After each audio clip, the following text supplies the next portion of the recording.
Hi, everybody. Glad you're here. It's a big day for our friends in North Platte. This is their last Sunday as First Christian Church in North Platte, and then they're going to get doing some stuff next week and a little bit different. We're looking for a campus pastor, hire somebody to move to North Platte, all the stuff. In fact, we have Stonebridge people there today, and there'll be Stonebridge people there tomorrow doing work. And so we're moving a bunch of stuff and getting ready, and it's going fast and furious. So if you know somebody in North Platte or with the surrounding area, I would say within 40 miles of that spot, and you think they might want to go to a church in North Platte, that'd be great. If you have family, your friends, and these brave people, they are. I thought of that when they said we've been here for over 60 years of that. You know, at that point, you would think, let's just coast in, right? Let's just coast in, leave it for somebody else. If they want to, we're tired, we've been here, we've done the thing. And I'm so proud of these people. Like, they're getting after it. And this is a big change. It's hard. This is very, very, very, very hard. If you've never been a part of something like this, you have no idea what these people have been doing for the last couple of years, getting ready and praying about it and doing all this stuff. And this is not easy. But it is also a dream, hopefully, for them to come true. And we look forward to being a part of it. And I want you to pray right now for our campus pastor that we'll hire. We need to find somebody who will be willing to go and be vibrant, all that kind of fun stuff. And also just people, as we get ready for it, to move into this great city. This is one of the most strategic cities in the state of Nebraska. If you're at all familiar with North Platte, over 25,000 people. It is a Union Pacific hub. It is a vibrant community that's doing really well. And from there is a launching pad all over the place. And so we're really excited about being there. Also, I watched a newscast this morning of a dad in Texas who was looking for his 21-year-old daughter. And if you've been following that devastation that took place in Texas, I have. My son lives in the Austin area. And the flooding and the horrific moments there is just, it's horrific. And he's looking for his 21-year-old daughter, just walking. And the news people are interviewing him, which I don't know. I got a lot of problems with some of that stuff. But he did say, I just want people to pray. And I'm just slain. I'm like, okay. Because that would be the worst, right? That would be the worst. We talked about that last weekend when the worst stuff happens, will I still say, blessed be the name of the Lord? And I don't know how you muster up enough courage for that moment, right? But he did ask us to pray. So let's do that right now. God, I pray for the dad who's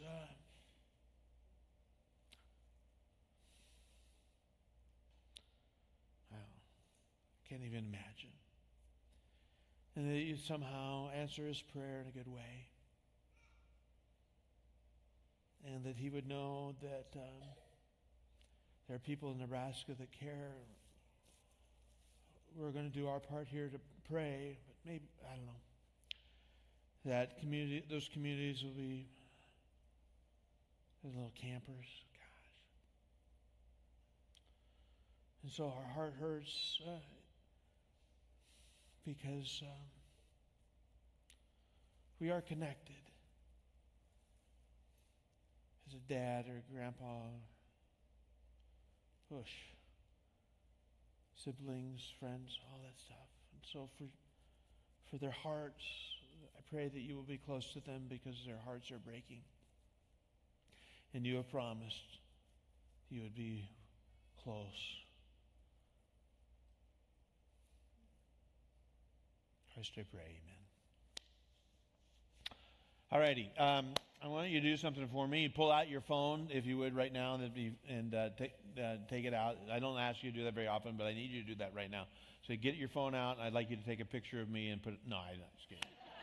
Put it on social.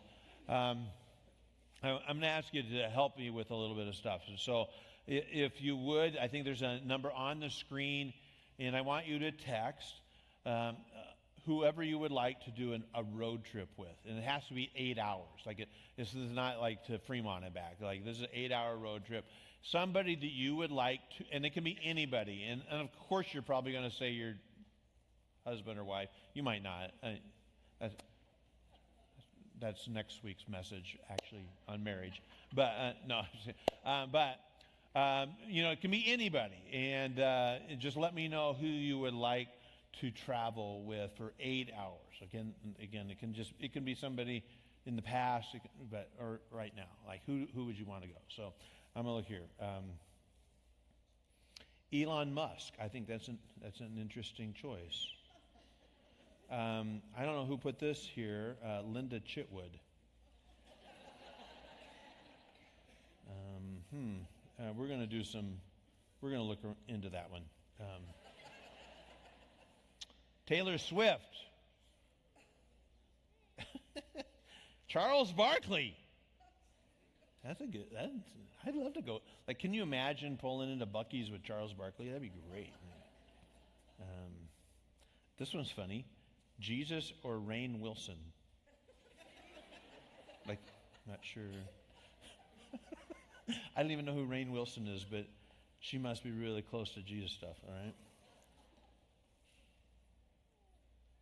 Some of these are very touching.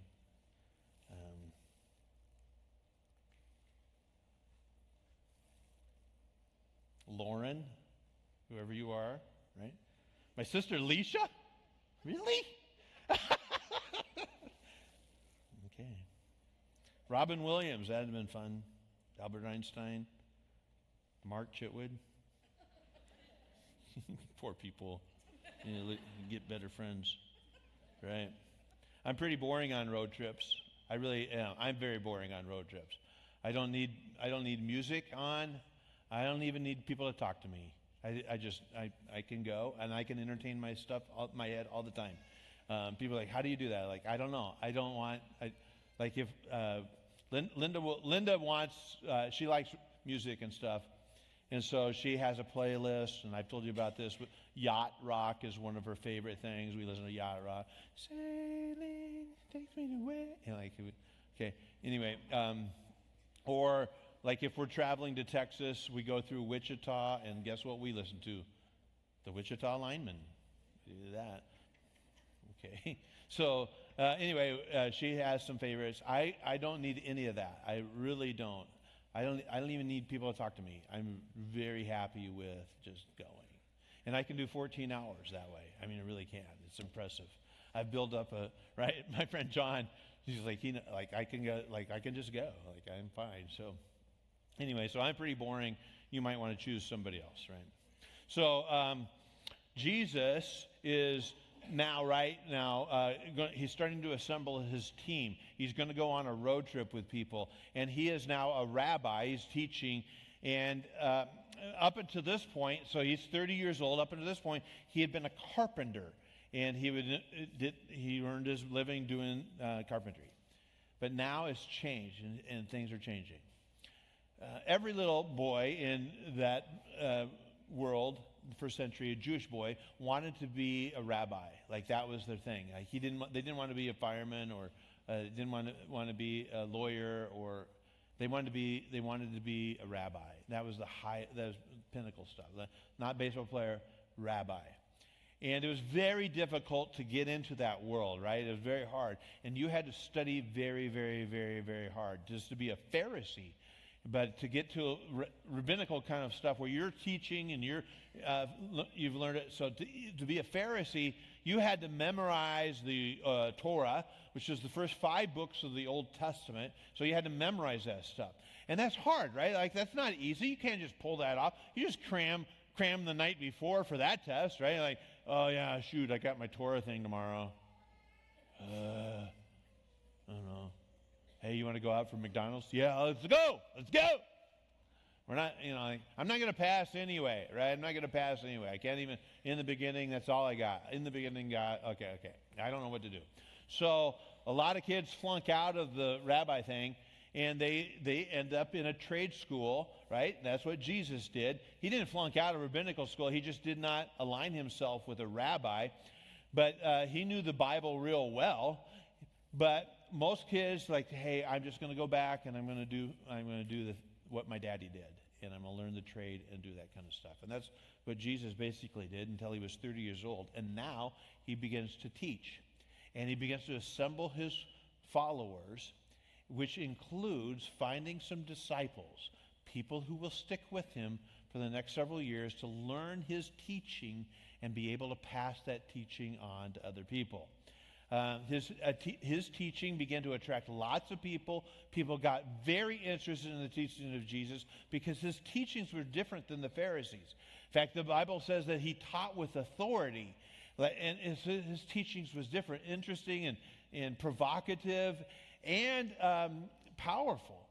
So a lot of people were listening to him, and we find him at this moment in Luke chapter 5, verse 1. One day, as Jesus was preaching on the shore of the Sea of Galilee, great crowds pressed in on him to listen to the word of God. So it said that they pressed in on him. It was so congested, in fact, it's uncomfortable. It's uncomfortable. He noticed 2 empty boats at the water's edge, for the fishermen had left them and were washing their nets. Stepping into one of the boats, Jesus asked Simon, its owner, to push it out into the water. So it's up on the shore. Hey, could you just push it out a little bit? And he began to teach there. When he finished speaking, he said to Simon, now go out where it is deeper and let down your nets to catch some fish. Master, we worked hard all last night, didn't catch a thing. Because you say so, I'll let the nets down again. And this time their nets were so full of fish, they began to tear. A shout for help brought their partners in the other boat, and soon both boats were filled with fish and on the verge of sinking. When Simon Peter realized what had happened, he fell on his knees before Jesus and said, Oh, Lord, please leave me. I'm a sinful man. For he was awestruck by the number of fish they had caught, as were the others with him. His partners, James and John, the sons of Zebedee, were also amazed. Jesus replied to Simon, don't be afraid. From now on, you'll be fishing for people. And as soon as they landed, they left everything and followed Jesus. I always love the way this one starts, right? This is great.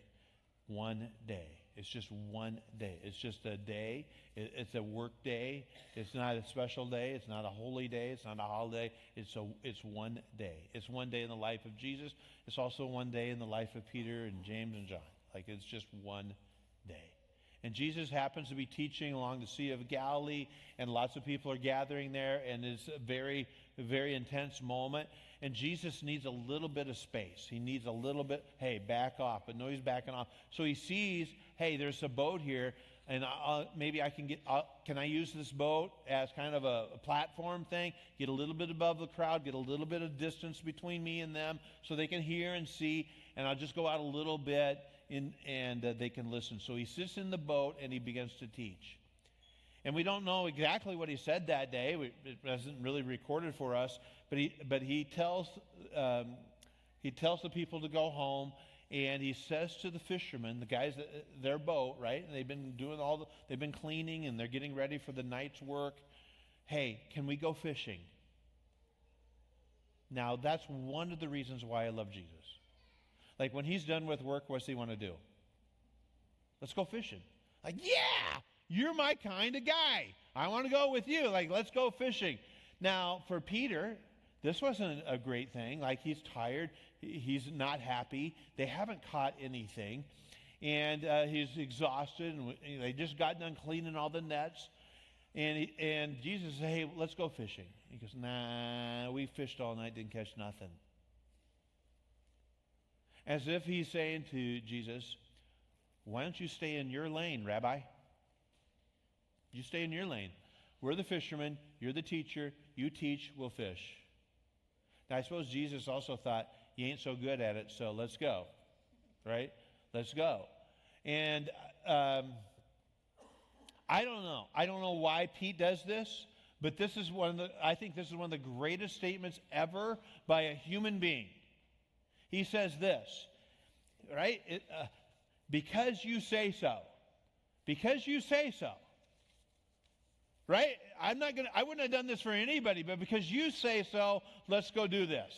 Because you say, like, I don't know how Pete got to that spot. I don't know if he'd heard him preach before.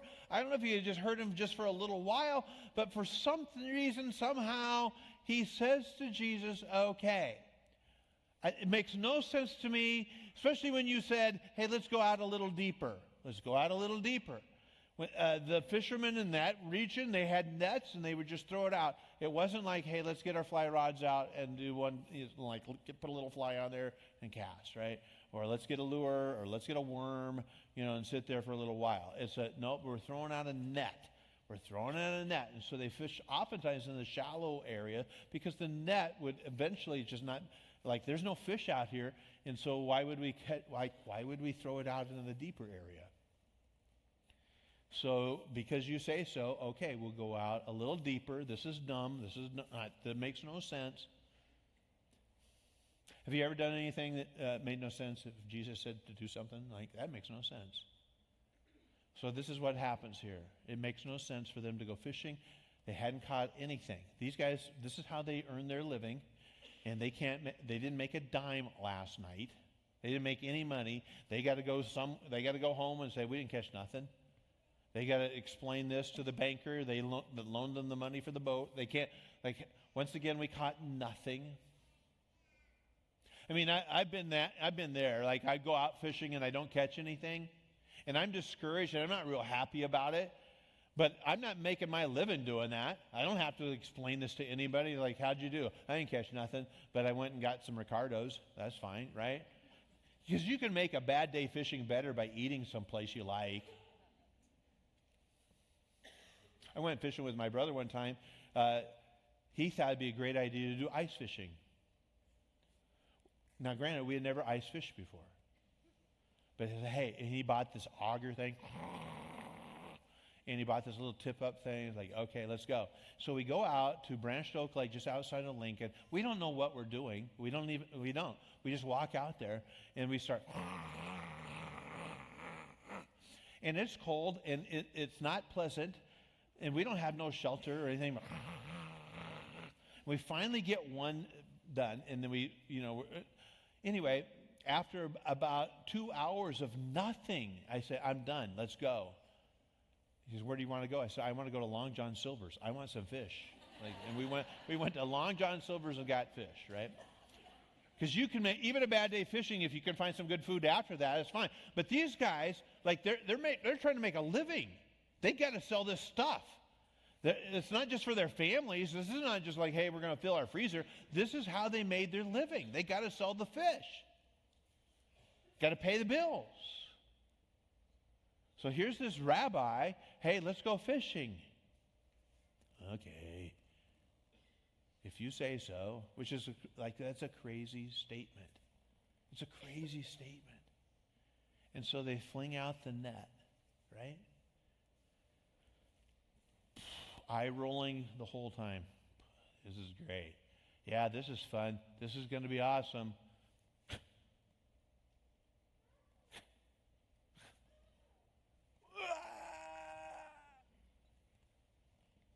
It's full of fish. They dump it in, throw it back out. Fill his boat one more time. Hey, James and John, get out here. What? We're catching fish. They come out and they fill their boat. I suppose at this moment, this is just crazy stuff, right? They're they get the boat, they get in, they're full of sweat and seawater and smiles because this is the biggest payday of their life. They've hit the jackpot. This is going to feed their families. They're going to pay off their debts. This is going to be awesome. I suppose Pete looks at Jesus. Jesus looks at Pete like, this is probably not in. It's not in the Bible. But I like to think that Jesus looked at Pete and said, you just need to fish where the fish are. A lot of us fish in places where there's no fish. Right, John? My friend John took me to a place before, there's no fish. We didn't even see a minnow. Nothing. Now, it got better because we went to a barbecue afterwards, right? It was great. So we can always solve the problem with barbecue or Long John Silver's. But Jesus knew where the fish were. They get in there, and Pete is just messed up. In fact, he says, "Get away from me, Jesus. I am a sinner," which is the proper response. Like, he gets that right. I can't be in the same boat with you. In Isaiah chapter 6, verse 5, it says, "Then I said," so Isaiah says, "It's all over. I'm doomed, for I'm a sinful man. I have filthy lips, and I live among the people of filthy lips. Yet I have seen the King, the Lords of heaven's army." So when we encounter God and his holiness, we just think, I can't be in the same boat as you. I'm a man of unclean lips, and I live with a bunch of other people like that too. And you're finally honest with yourself. Pete's honest with himself at this moment. I'm a sinful man. Get out of my boat. Or I got to get out of the boat. I can't be. And that's a proper response. But Jesus doesn't kick him out of the boat. Notice that? Jesus didn't say, "Yeah, Pete, you're right. In fact, here's a bunch of stuff I know about you. We got some talking to do." He doesn't even say that. He doesn't say that to Pete. "Hey, by the way, you sinful guy, I know what you did last night too. I know what you did spring break. 27 AD, right? I know. I know what you did." He didn't say that. In fact, he says something crazy. "Why don't you guys follow me?" What? "Why don't you follow me?" What? "Come follow me. I'm going to make you fishers of men." Now that's great. Again, think about this. Jesus picks the guys who can't catch fish to be a fisher of men. Like, they're not even good at catching fish. Why would you choose the guy who can't fish well to start fishing for people? Like, pick a guy who's got he's got a whole fleet of ships and he's doing really well. Pick the fisherman guy. Don't pick the guy who struck out on the fishing night, right? I love the fact that Jesus oftentimes takes the people who aren't really good at stuff and then says, "I want you to do some stuff." Like the average person, maybe even below the average.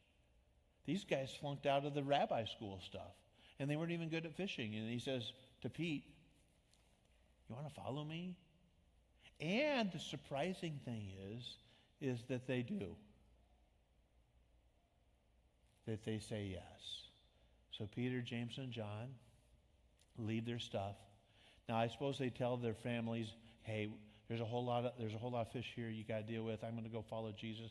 He asked me to be a part of it." The rabbi has asked you? "Yeah, I know. I don't know when I'll be back, but I'm going to leave for a while. This fish stuff will take care of your needs, and I'm probably going to need some stuff here, but I'm going to do it. I'm going to follow him because the boat's full of fish, and this guy's different, and he asked me to do that, and I'm going to follow him." Wow. Now, fishing in the first century was different. We talked a little bit about that. Jesus tells us that this is what the kingdom of heaven is like. So this is what it looks like to be in the kingdom of heaven. Matthew 13. Again, the kingdom of heaven is like a fishing net that was thrown into the water and caught fish of every kind. So I'm guessing the disciples go, "Oh, I remember that day." When the net was full, they dragged it up onto the shore, sat down, and sorted the good fish into crates, but threw the bad ones away. So this is what the kingdom of heaven is like. We're going to throw the net out and bring it in. We're going to throw the net out and bring it in. And that's what it's like. And it does give us a picture that there will be a judgment day in which, once we get the net in, right? There's a judgment day kind of thing. And it should make us all realize that every day is a little closer. Every day is a little closer. Every breath is a little closer. But for what we're looking at, and I think this is what Stonebridge is all about, is that we're going to cast a big net. We're about casting a big net. We talk a lot about this here. Mark chapter 16, verse 15 says, "Go into all the world and preach the good news to everyone." Go into all the world, cast the big net. Galatians 3:28 says, "No longer Jew or Gentile, slave or free, male or female, for you are all one in Christ. Cast a big net. This is for everyone. We're not going to just do it for the guys. We're not going to do it just for the Jews. Like we're going everywhere to everyone we can. And this church is organized, and this is different. I think the church is organized for the sake of the people who are not yet here. And that's different, right? This is not about membership. We don't say, hey, I'm a member here, because that gives us nothing, right? We don't have the rights and the privileges. I am a member, like it's a country club. This is not a country club organized for the sake of the membership. The church is organized for the sake of people who are not yet here. It's not about us. It's about the mission. It's about casting nets. It's reaching out. So, Stonebridge is a unique place, and we say this a lot around here, is that we share Christ and build believers. And we say that way on purpose. Our number one priority is to share Christ, cast the big net, and then we're going to build believers, right? We're going to do that. And there's lots of ways to do that. Sometimes people get a little upset at us, and they say, well, I'm just not getting fed at Stonebridge. Like, what do you mean by that? It's like, well, your sermons aren't deep enough. Like, I don't know, I get something out of it, but okay. I do get sarcastic with people and all, and that's fine. I really don't, and I don't try to get mad. But we have lots of ways for people to get fed at our church. Through small groups, through mission projects, through all kinds of ways to grow in your faith. And if you are just relying on Sunday morning teaching for that, you probably are going to be a little malnourished because you're just getting 27 minutes of teaching every week. And so, yeah, you should probably digest a little bit more food, do your own personal study. And I'm not worried about you. I really am not worried about you. I might be worried about your marriage. I might be worried about your career, might be worried about, your addictions. I am. But I am very worried about your non-Christian spouse. I'm very worried about your non-Christian best friend. And it is our hope and our dream that someday, right, they will come to church with you. And so we've designed what happens on Sunday morning with them in mind. I think about your best friend all the time. I think about your mom all the time. I think about the people who are far from it all the time. And I want to make it so that when they come here, that they can understand a little bit about what's going on. But in the church, we use goofy language all the time that non-Christian people never use. Now, we get used to it, and we're fine with that, but I have, I really do. I think Jesus used the language of the people, and he told stories to the people. In fact, his language that he used was a very, it was not the highfalutin stuff. It was the everyday thing. So, yes, we cast big nets. That's why we have a fireworks show. Big net. It's a big net. That's why we have mops. Big net. There's a lot of moms out there that don't have, they don't know Jesus. Let's bring it. Hey, we're going to have a splash thing. Okay, bring it. We're throwing out the big nets. And we get criticized for some of that stuff, and that's okay. We do not water down our theology, but with an evangelistic heart, we're willing to reach out to everyone with the good news. I don't know why that's so difficult to understand, but it is. Again, when we've been in church for a while, we begin to think that church is for me, and we have to remind ourselves it's just not. So let me ask you this.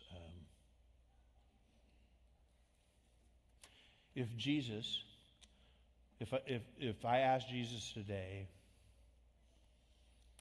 if you could go on a road trip with anybody, who would you go with? I know who he would say. You. I'd go with you. You want to go with me? I'm sinful. Yeah, I think it'd be kind of fun. Let's go. You'd go with me? Yeah. Let's go. Do you think that 8 hours with Jesus would change your life? Yeah. In 8 minutes, you'd go, I am a sinful person. Get out of my car. I'm not going nowhere. Let's go to Buc-ee's. Let's go see Chimney Rock. About 8 hours. But in that course of that time, you will discover that he loves you. And then he'll probably say, well, this was great. Let's go catch fish. Would you be a fisher of men? Yeah. All right. Let's pray. God, we thank you so much for, at one point, someone threw a wide net and caught me, brought me in. You cleaned me off and said, he's a keeper. He's mine. I pray for people today who's not sure, not where they're at. I know. Sometimes we don't feel like we, But maybe today, maybe today.